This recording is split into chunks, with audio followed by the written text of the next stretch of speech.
Take it from the top. Don't answer Bernie. If you walk out of here in a couple of hours and you go, that was amazing, what would it have gotten you? I want clarification. I want to know, really what I want to know is if we're on the same page. We have so much in common all across the board, from fun stuff to spirituality to the way that we want to parent our daughter. It's deceiving because we don't connect. We rarely connect. So I have a big problem with that. I don't want to live side by side with a partner without having, I don't want my relationship to solely be practical. I feel resentment for being quiet, keeping my mouth shut to make things smooth. What happens if you open your mouth? Well, we get in arguments like he described. As you experience it, right or wrong, you make waves in this marriage and you don't get anywhere and you pay for it. And so you've learned to not make waves and you resent that. What I imagine is that you don't feel all that connected with emotionally, not just about things that had to be corrected in the relationship, but about much of anything. Right.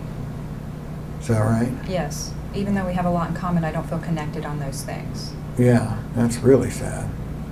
And then, sort of a part of that, but let me make it separate, is you don't feel particularly cherished. No. Not at all. No. Tell me how it works. Tell me exactly, if we're going to come up with an intervention, why don't you tell me, like walk me through it, okay? The old way. Like an argument or a disagreement? Yeah, like how would it go? What is the thing that Bernie, what is the thing that Bernie needs to stop and change? But walk me, this is what I say. If I were following you guys around with a video camera, what would it record? So walk me through it. I feel like he doesn't look at me when we talk, and he talks over me, fills in words, finishes sentences, that type of thing. So if I bring that up to him, he would typically fly into a defensive place and tell me that I do the same thing. That's almost always that I do the same thing. Then we get into an argument about, he'll say, so you're telling me you don't do that? And I'll say, no, I'm not saying I don't do that. I just don't feel like I'm chronic with it. I feel like it's a chronic problem from this way. I don't feel like it's a chronic problem that way. That's and then oh, we continue to fight around, but you do this too, and I'm struggling to pull us back to my initial thing, and we'd never get there. We spin off into... that's pretty slick, Bernie. Well, we start critiquing each other's debate Oh, styles, yeah, the debate. and yeah, then it's a It becomes a it's debating a contest. society. It becomes a contest at a certain point. It's a shell game. Look, you're talking about me, and watch this. Shh, we're talking about you. And then you go, well, I didn't really do this. I really did that. And they go, no, you did this. And you go, no, I didn't. I did that. And meanwhile, you haven't noticed that we've switched from talking to him to talking to you. Right. It's a shell game. Right. Is that it? Yeah. Sounds like you know perfectly well what you need to do. Yeah, I do. Okay, now, what I want to ask you though is, what's all this? I guess, and I think, and I'm trying, and what's all that?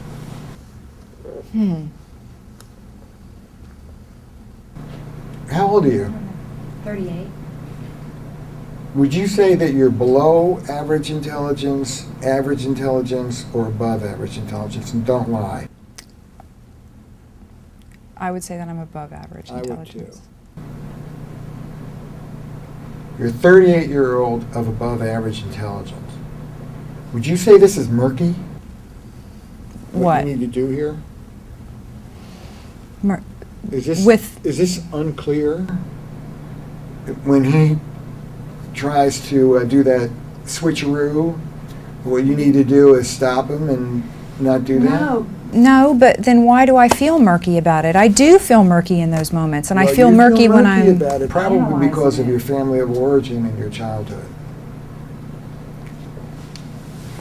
You feel murky about it because somewhere along the line, somebody taught you not to trust your own reality. Yeah. Am I wrong? No, you're right. Right. So without getting into it, who? My father.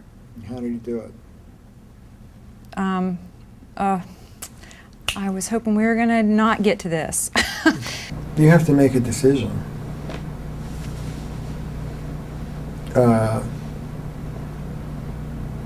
What do you think is going to happen in this marriage if this stuff doesn't get straightened out? It's not going to go forward forever, because I can't be in an unconnected relationship that doesn't consciously address the problems.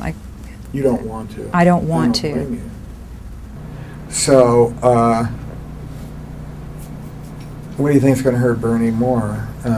Dealing bluntly with your experience and fixing it, or getting a divorce? Getting a divorce, certainly. So your shilly-shallying and pussyfooting around is a favor to him? No, it doesn't make logical sense. Well, then stop doing it. Okay.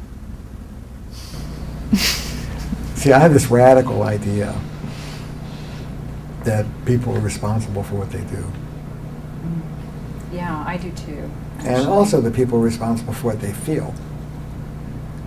I don't think you can make Bernie feel anything. I think you say what you say, and Bernie makes of it what he makes of it, and he'll feel what he feels based on how he sees it. Right.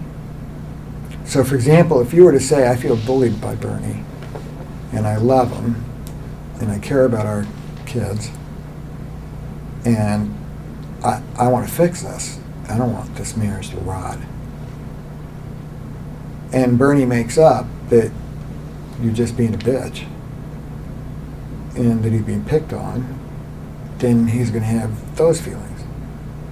Right. And if he makes up that, Christ, I'm glad this is getting out on the table because this could be a disaster, and whether I agree with her or not, this is really important, then he'll have those feelings.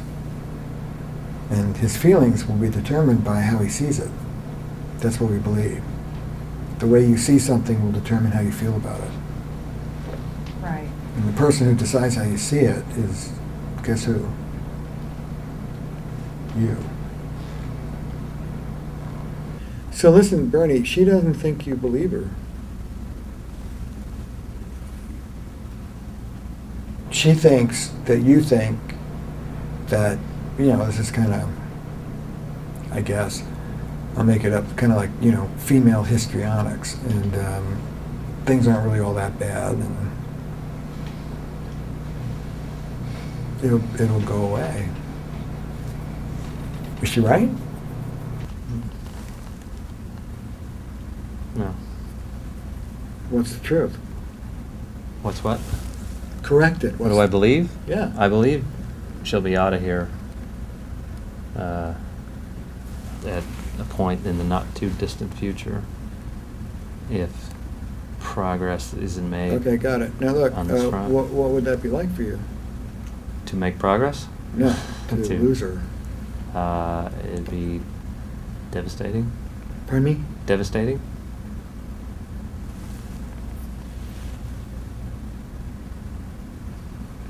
Why are you looking at him? She doesn't believe me. Right. I, Terry, believe that you, Bernie, are feeling a lot of pain as you sit there right now, and I'm also quite aware that you're not showing any of it. It's not a criticism, it's an Right. observation. And one of the things I teach my students is to look for discrepancies, and there's a big discrepancy between what you're saying Mm-hmm. and what you're letting out. I want to know what that's about. Feels pretty normal. For you. Yeah.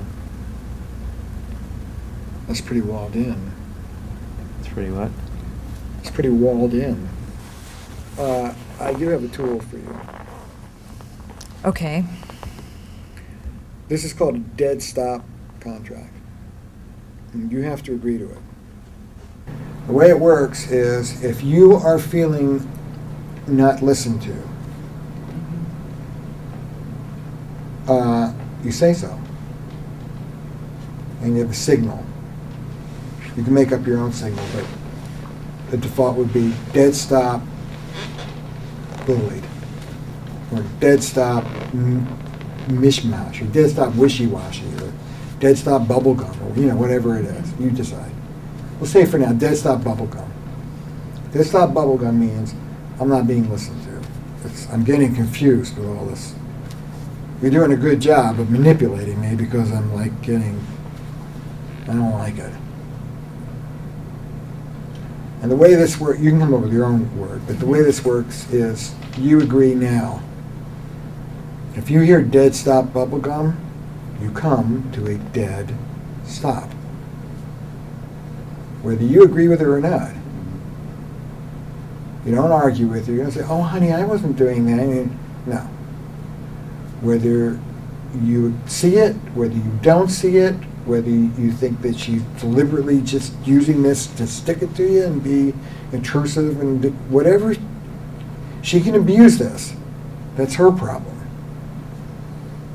But on your side, you want to stop this between the two of you.